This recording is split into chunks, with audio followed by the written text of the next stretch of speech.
Oke, malam ini aku mau cerita tentang salah satu tokoh paling mengerikan di dunia nyata. Bukan hantu, bukan legenda, tapi manusia. Dan justru itu yang bikin kisah ini lebih ngeri. Namanya Andre Chikatilo, dijuluki The Monster of Rostov. Seorang pria yang terlihat biasa, bahkan cenderung pendiam, tapi ternyata dia adalah salah satu pembunuh paling kejam dalam sejarah Uni Soviet. Oke, sebelum kita mulai lanjut ceritanya, mari siapkan kopi dan cemilannya agar lebih nyaman menonton, dan pastikan yang belum subscribe agar subscribe terlebih dahulu dan aktifkan lonceng notifikasi agar kalian semua nggak ketinggalan video-video menarik lainnya. Langsung aja kita lanjut. Andrei lahir tahun 1936 di Ukraina. Masa itu lagi kelam-kelamnya karena perang dan kelaparan. Ini penting karena masa kecilnya itu ikut membentuk sisi gelapnya. Ya bayangin coba, dia tumbuh di keluarga super miskin, sering kelaparan, orang tuanya kerja keras, tapi tetap enggak cukup buat makan mereka semua. Ada pernah satu kejadian kelam di masa kecil Chikatilo yang sampai sekarang masih dibahas. Dia pernah diceritain bahwa kakaknya diculik dan dimakan oleh tetangga sendiri waktu masa kelaparan parah. Gila nggak tuh? Bener atau enggaknya masih diperdebatkan. Tapi cerita itu nempel kuat di kepalanya. Ya cuman nggak mau nempel coba. Saudaranya sendiri dimakan waktu pas lagi kelaparan. Ya kalau aku pun yang ngalami, ya ini udah hal trauma yang gak bakal hilang. Dan dia tumbuh dengan rasa takut, minder, dan trauma yang menumpuk. Chikatilo ini juga sering dibully. Dia pemalu, badannya kurus, dan dia punya masalah mental yang bikin dia makin terasing. Dari kecil aja kalau kita lihat, dunia tuh udah gelap banget, udah banyak menderitanya coba. Oke, kita lanjut. Saat dewasa, Chikatilo berusaha hidup seperti orang pada umumnya. Dia sekolah, kerja, bahkan menikah. Tapi ada satu masalah besar. Dia nggak bisa menjalankan hubungan normal secara fisik. Nah, gimana coba tuh? Masalah itu bikin dia frustasi dan perlahan obsesinya ke arah yang gelap makin kuat. Jadi itu tuh penyebabnya kenapa dia gelap gitu. Dia jadi guru di sekolah, tapi banyak murid perempuan yang bilang dia sering ngintip coba, nyentuh dan melakukan hal-hal aneh. Tapi zamannya beda, laporan seperti itu sering diabaikan kalau dulu, dan dia terus pindah sekolah tanpa hukuman. Ya coba zaman sekarang, nyenggol dikit aja, kena lapor udah. Disinilah bahaya itu mulai kelihatan. Dia punya posisi untuk dekat dengan anak-anak, dan dia tidak ada yang mengawasi.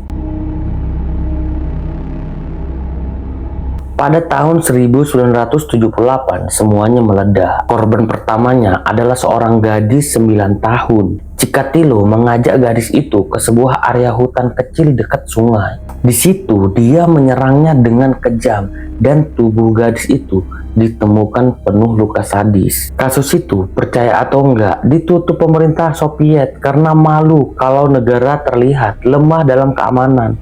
Bahkan orang lain yang tidak bersalah ditangkap dan dihukum mati. Bayangin coba dulu Uni Soviet itu kayak gimana. Dan Chikatilo bebas gitu aja. Ini titik dimana monster itu merasa aku tidak akan ketahuan. Nah begitulah aku rasa pemikiran dia. Makanya dia berbuat seenaknya ke depannya. Setelah pembunuhan pertama, Chikatilo ini tidak berhenti. Justru dia makin berani, makin sering, makin kejam. Korban-korbannya bukan cuma anak kecil, tapi juga remaja, wanita dewasa, bahkan laki-laki muda. Laki-laki pun kena hajar sama dia coba. Ini yang bikin polisinya makin bingung. Profil korban random, tidak ada pola jelas. Cuma satu, semuanya ditemukan di hutan atau semak-semak dekat rel kereta. Biasanya tubuh korban tuh penuh luka sayatan, mutilasi, dan beberapa bagian tubuh hilang. Ya kalau aku ceritain detail lengkapnya, mungkin YouTube langsung take down videonya. Pokoknya tingkat kekejaman Chikatilo ini jauh di atas rata-rata. Yang bikin makin ngeri, dia sering kembali ke lokasi pembunuhan beberapa hari setelah mayat ditemukan, hanya untuk melihat hasilnya. Coba kalian pikir sendiri, sesadis itu si Chikatilo ini. Bayangin situasinya dalam rentang waktu beberapa tahun, 20 mayat ditemukan, lalu 30, terus 40, semuanya dengan pola luka yang sama. Tapi pemerintah Uni Soviet saat itu nggak mau ngakui ada pembunuhan berantai. Mereka takut reputasi negara rusak, jadi kasusnya disamarkan sebagai kejahatan individual yang tidak ada berhubungan. Begitu gelapnya dulu pemerintahan Uni Soviet, coba sekarang habis kena hujat netizen. Karena itu pencarian pelaku jadi makin kacau, banyak orang nggak bersalah ditangkepin, polisi nggak diberi akses untuk menyelidiki secara modern. Dan Chikatilo, dia berjalan bebas, naik kereta, pura-pura jadi bapak-bapak biasa, bapak bawa tas kain, dan berburu korban berikutnya. Bahkan, warga Rostov waktu itu sampai takut keluar malam. Orang tua melarang anak main di luar, hutan-hutan kecil ditinggalkan. Ini beneran bikin nakuti satu kota. Gila nggak? Coba bayangkan aja kalian gitu. Akhirnya, di awal 1990-an, polisi mulai mencurigai Chikatilo. Mereka lihat dia bolak-balik ke area hutan sendirian dengan tingkah yang mencurigakan. Pada salah satu pengawasan, polisi melihat dia pulang dari hutan dengan pakaian berlumpur dan ada darah kecil di wajahnya. Polisi mengikuti dan ketika mereka cek hutan itu, mereka menemukan korban baru. Baru di sini polisi panik. Chikatilo akhirnya ditangkap di sebuah halte bus. Tapi awalnya dia nggak mau ngaku. Dia bilang dia cuma jalan-jalan. Jalan-jalan kepala kau. Habis bunuh terus pura-pura nggak tahu kejadian apa-apa. Baru setelah beberapa hari diinterogasi, dia meledak. Dia ngaku semuanya dengan detail yang bikin penyidik merinding. Jadi total korban resmi yang diakui sama si Chikatilo 52 orang. Tapi beberapa ahli percaya jumlahnya bisa lebih dari 60-an orang.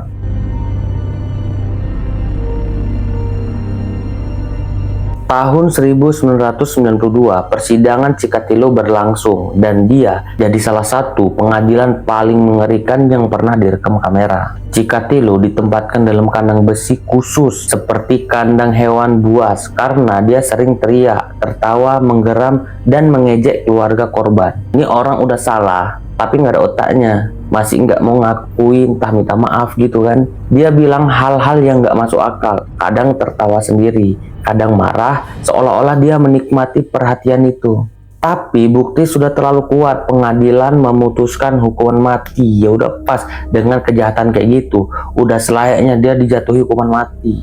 Momen itu dianggap salah satu keadilan terbesar di sejarah kriminal Rusia. Baru Rusia kapok, yang awalnya nutup-nutupi, akhirnya terungkap. Tahun 1994, si Chikatilo ini dieksekusi dengan tembakan di kepala. Nggak ada upacara, nggak ada keluarga, nggak ada yang peduli. Dia mati seperti apa dirinya selama ini, seorang pria kosong yang nggak punya empati manusia. Sisa tubuhnya dikubur tanpa nama dan tempat penguburannya dirahasiakan. Udah memang pas, udah memang cocok manusia kayak si Chikatilo ini dibuat kayak gitu.